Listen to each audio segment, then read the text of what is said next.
Alô, comunidade das redes sociais! Mais uma vez aqui para tratarmos de mais um tema. E hoje eu gostaria de falar sobre a guerra e o capitalismo. Estamos perplexos e horrorizados com as imagens da guerra. Porém, até que ponto as imagens nos chocam? Porque as imagens chegam a nós dentro do excesso, dentro dos excessos de um mercado de imagens que chegam a nós não só através da mídia tradicional, mas chega a nós através dos nossos smartphones, como se a realidade fosse um videogame. Aliás, a realidade da guerra atual se parece muito com um jogo de videogame, porque é uma guerra digital. Eu lembro que foi lá em 91, quando os Estados Unidos invadiu o Kuwait pela primeira vez, que nós começamos a falar que a guerra tinha tomado um nível de automação muito maior do que as guerras anteriores. Era uma guerra estritamente digital, era como se as pessoas manipulassem um videogame e bombardeassem aqui e bombardeassem aí. E hoje, em plena era digital, em pleno mundo digital, essa guerra, como se fosse um videogame, se multiplicou ainda mais em nanotecnologia, e hoje todas essas imagens chegam a nós através dos nossos chips. É como se a grandeza de toda essa realidade trágica tivesse o tamanho dos nossos chips, estão ali. É como se eu costumo dizer que nós criamos uma cultura chipiana, como se a realidade complexa como ela é, tivesse de fato o tamanho dos nossos chips. Está aqui, olha a guerra aqui, na minha mão, um hospital bombardeado, aqui eu estou vendo, está aqui nas minhas mãos, olha uma criança decapitada, o excesso. Aliás, segundo Deleuze e Guattari, na sua esquizoanálise, nós não deveríamos pensar na sociedade a partir da falta freudiana, ou seja, o desenvolvimento das sociedades, segundo Freud, se dariam a partir da falta do menino que buscaria completar-se na mãe, mas a mãe lhe é retirada pelo pai, a menina que gostaria de locupletar-se no pai, porém o pai é retirado pela mãe. E essa família edipiana seria a causa de buscarmos nos completar no mundo, nos locupletar no mundo por causa dessa falta. Mas a sociedade atual é a sociedade, segundo Deleuze e Guattari, também Lacan, se eu não me engano, falou isso também, é a sociedade do excesso. É o excesso que nos define muito mais do que a falta. É a esquizofrenia social do capitalismo que nos define no seu excesso. Então somos definidos muito mais pelo excesso da esquizofrenia capitalista do que pela falta. E esse excesso chega a nós. Chega a nós através de uma economia. A economia capitalista. Só que o capitalismo ele se desenvolveu de tal forma e nós o naturalizamos de tal forma que nós construímos bem-estar e contradições bem-estar e mal-estar dentro da economia capitalista, mas não queremos questionar o capitalismo. Não queremos questionar o liberalismo, sobretudo, não queremos questionar o neoliberalismo. Seria a mesma coisa de nós questionarmos, vamos supor que um ladrão entre na nossa casa uma vez por mês. Quem é o responsável? O ladrão por aquele roubo. Também o ladrão, né? Mas nós não queremos responsabilizar o ladrão em nenhuma causa daquele roubo. Ou seja, nós queremos questionar a guerra sem questionar a economia que motiva toda essa guerra. Nós queremos, é o mesmo que questionarmos o racismo sem questionarmos o capitalismo. É um outro problema. O racismo da atualidade é filho do capitalismo. Você sabia disso? Antes da economia capitalista ser formada, nós não tínhamos a presença do que nós chamamos de racismo. Porque o que é o racismo? O racismo parte do princípio de que existem raças superiores, e essa ideia de que existem raças superiores foi formada a partir do momento que o imperialismo avança no mundo.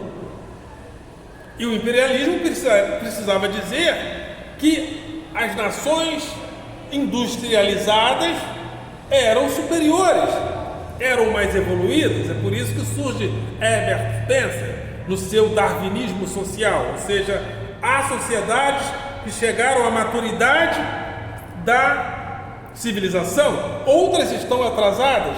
E quem são esses outros que fazem parte dessas sociedades atrasadas? A África, onde, por exemplo, estavam os negros, os índios, não eram civilizações avançadas, atrasadas.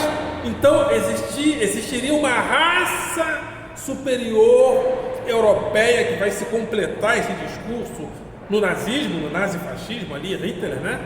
Completando esse discurso absurdo. Mas esse discurso nasce dentro da economia capitalista, que precisava justificar o acúmulo do capital rumo às nações europeias. Antes disso, poderia até haver lutas étnicas entre grupos humanos diferenciados, mas eles não eram racistas, muito pelo contrário.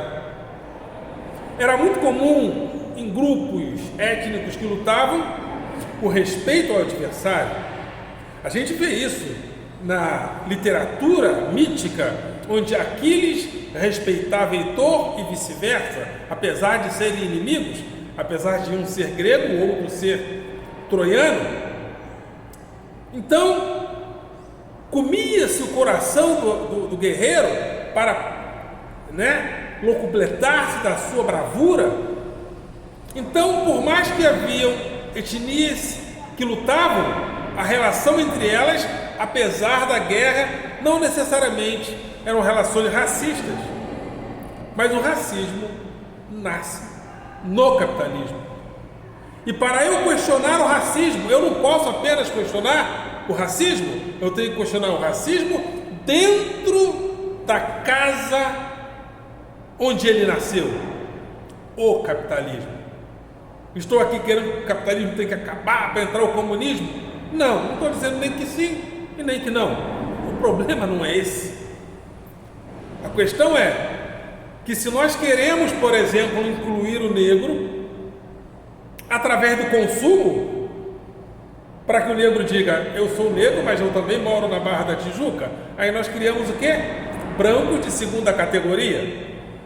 Aí acontece o que acontece, por exemplo, em muitos aeroportos, onde às vezes eu e nós viajamos para outros países, mas na classe A, né? Estão os brancos. E na classe econômica estamos... Então, pelo consumo, não é possível questionarmos o racismo. Ele é muito mais complexo. Para questionarmos o racismo, temos que questionar as contradições da economia capitalista, as contradições da economia liberal e, sobretudo hoje, as contradições da economia neoliberal. E quando temos uma sociedade que se organiza através do capital, nós não temos de fato e de verdade uma sociedade humanística, com direitos humanos plenos. Por quê? Porque essa sociedade é capitalista, é porque o centro é o capital. Se o centro é o capital, temos problemas humanitários. Por quê? Porque o capitalismo compreende que a desigualdade enorme, grande, é normal, natural. Por quê? Porque o mercado capitalista precisa vender a excelência. Então os direitos humanos têm que ser direitos fundamentais para a pessoa humana, não direito à excelência, porque a excelência é algo que se vende no mercado para que o capital se acumule. Temos símbolos de excelência. Uma Ferrari é um símbolo de excelência, uma PUC é um símbolo de excelência. Então há vários símbolos da excelência dentro da economia capitalista, e essa excelência é vendida. Então, para que o ser humano possa ter excelência como direito, a busca da excelência como direito, isso atinge diretamente o capital, porque o capital vende a excelência. Então, estamos aí diante de um problema, porque a própria guerra sempre foi, a partir da economia capitalista, uma construção do capitalismo. O que gerou a Primeira e Segunda Guerra Mundial? A corrida por conquistas de novos mercados pelos países da Europa, sobretudo, que precisavam ocupar outros espaços, porque o capital precisava crescer. Se o capital precisava crescer, e ele precisava crescer porque a indústria precisava continuar alimentando o capital, porque o capitalismo é capital em movimento e em crescente acúmulo. Se o capital não continuar acumulando, a economia capitalista vai por terra. E o que nós vamos colocar no lugar disso? Ainda não temos algo de imediato para colocar no lugar disso, mas podemos questionar os efeitos mais deletérios do capitalismo, porque o capitalismo, principalmente a partir do momento que ele nasce, ele passa a ser o senhor, o grande senhor da guerra. Ele fomenta a indústria de armas que está dentro da economia capitalista. E esta indústria de armas, com vários dos seus afluentes, na atualidade, não é mais a indústria tradicional que fabrica pistola, revólver, metralhadora. Por quê? Porque essas indústrias estão nas bolsas de valores, estão no mercado financeiro. E a guerra faz com que as ações dessas empresas se valorizem. Não só as ações dessas empresas, como as ações de empresas que fazem a logística das armas. Ou seja, a economia bélica movimenta parte considerável das nossas vidas. E nós, com certeza, consumimos produtos alimentados por essa dinâmica também, sem perceber. A própria tecnologia que consumimos, ao usarmos essa tecnologia, nós a aperfeiçoamos. Essa tecnologia que nós aperfeiçoamos é utilizada para bombardear um hospital. por exemplo. Então nós criamos um outro tipo de capitalismo, um capitalismo sem culpa. Porque onde estão as ações? Onde estão as ações dessas empresas bélicas, seus afluentes, que geram lucros, que geram acúmulo de capital? Quase não identificamos, porque antigamente identificávamos o capitão de indústria, um Henry Ford, um Arthur Sendas, um A ou B. Hoje não, hoje são grupos de acionistas que detêm grandes e pequenas e médias partes das ações das empresas. E quando há um rumor de guerra, o que acontece? Algumas empresas que trabalham, que se beneficiam da indústria, têm o seu capital valorizado na Bolsa de Valores.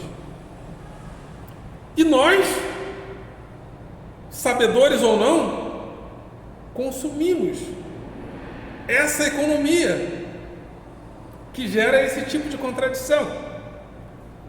Ou seja, quem são os senhores da guerra? Não só os que acumulam, que se beneficiam, mas todos nós, que às vezes também consumimos produtos que fazem com que, não só produtos, como serviços digitais.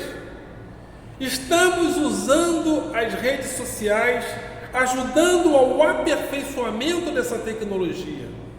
E essa tecnologia é usada na guerra. Criamos um capitalismo sem culpa. Antigamente tínhamos o dono aqui no Belfort Roxo tem a Bayer. Dizem, né, que a Bayer contribuiu muito para o nazismo. Então tínhamos para quem apontar. A Bayer, os proprietários da Bayer, né?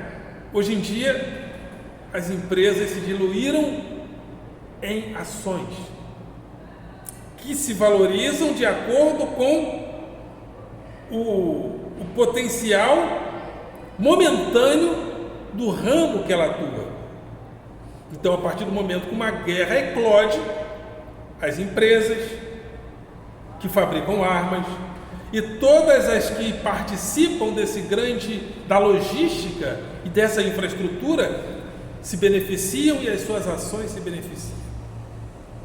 Então, estamos assustados com a guerra, o hospital, explodiram o hospital.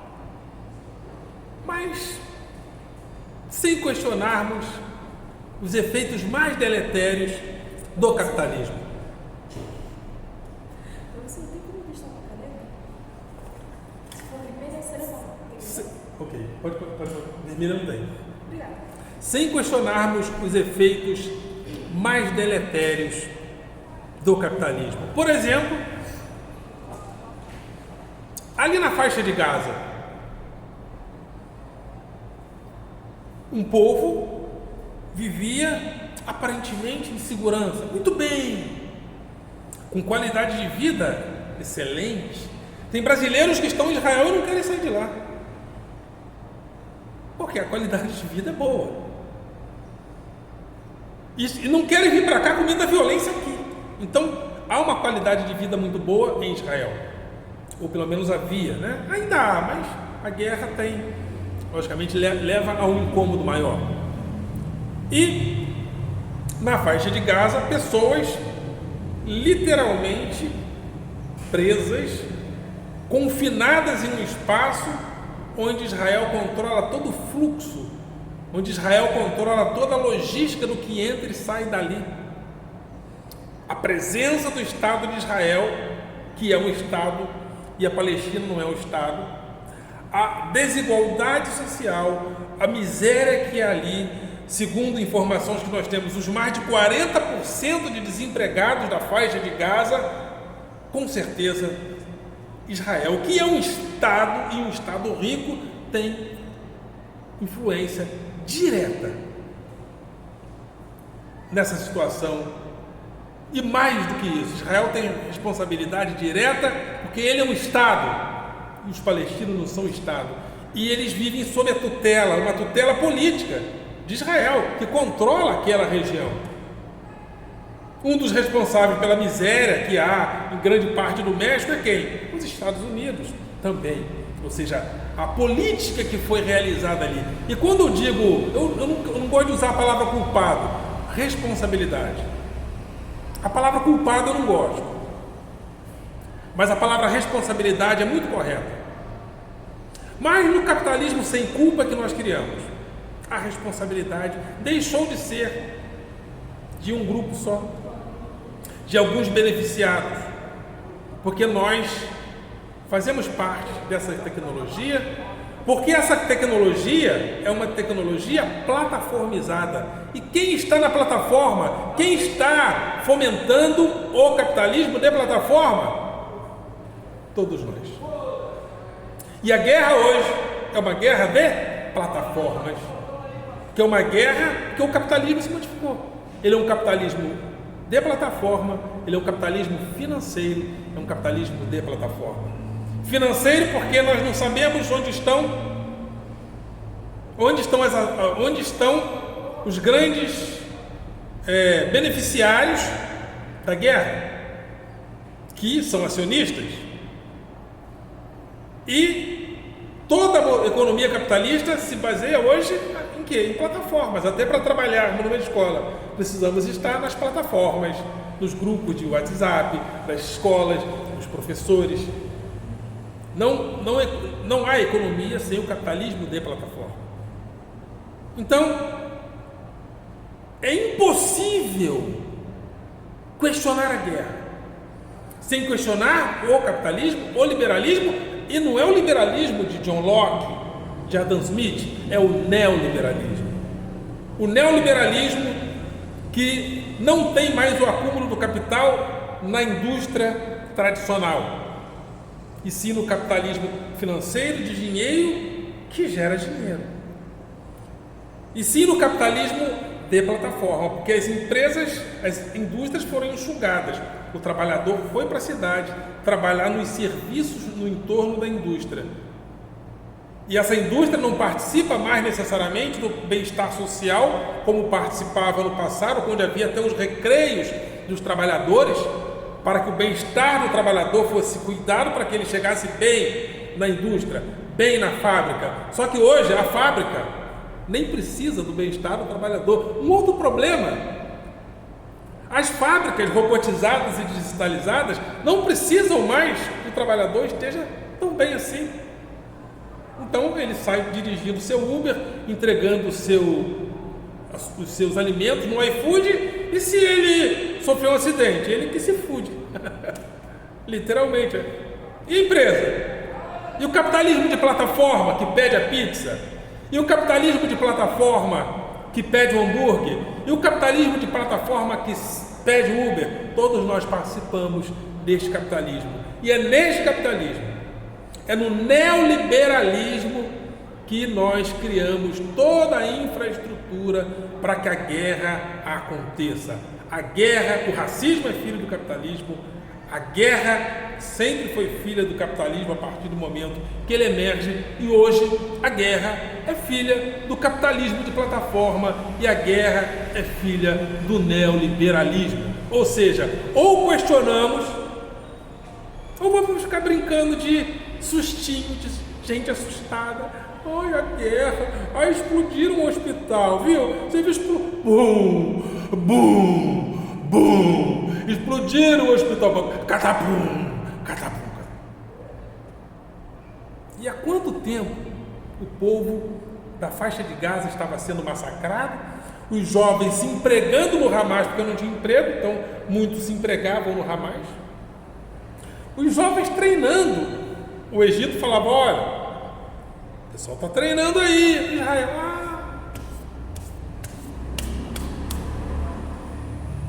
Eles são tão insignificantes que eu não quero nem saber se eles estão querendo matar a gente.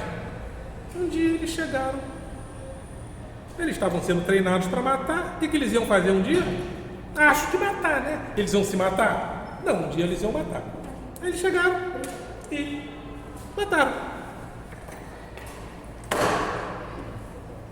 Simples assim. É isso aí. Ou questionamos o capitalismo, ou questionamos o liberalismo, ou vamos ficar brincando de gente assustadinha. Ok, galera? Vocês são do coração?